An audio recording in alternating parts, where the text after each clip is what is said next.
last two presentations both focused on user requirements, and obviously requirements should drive the risk assessment process, and probably 503 compounders probably need to start adopting some user requirements. Jerry, any thoughts to offer on best practices or how you mitigate those concerns of over-specifying, under-specifying? Any thoughts to the panel? Yeah, so I already said we're not good at it, so maybe you don't want to take my advice. I think you got to get all the right people involved. Part of our problem is we're always in such a rush. We're always in a hurry. These projects are always accelerated. And if you take the time up front and you get the right people involved, which you need all of those people. You need the manufacturers, you need the engineering people, you need the production people. The part that gets left out sometimes is the component manufacturers. They all need to be part of that because it's organic system. Everything is connected. So it doesn't do me any good to have this beautiful line design with rapid transfer ports and have this great strategy, and then I can't get stoppers in the right bag. Like, you need to know that up front. So I would say if you're going to do one thing, do that. Get the right people involved early and listen to them.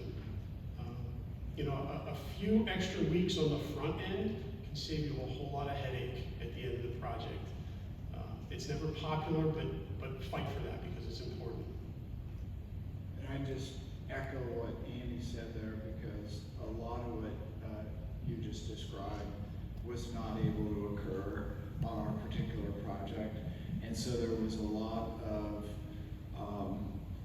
I'll call it scrambling around towards let's say in the last 12 months, trying to come up with all those solutions that hadn't been thoroughly thought through at the very front end of the project.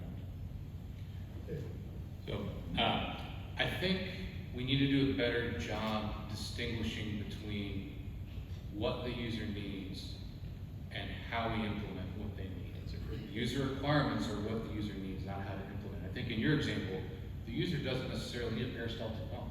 The user needs to fill with a given fill accuracy and given range of what they need. The user needs to do that aseptically, right? The hows derive from all of those, but if we sometimes our user requirements assume an implementation method, and that's where we get into trouble. Or user requirements incorporate engineering specifications or specific design when there could be myriad designs that meet user requirements.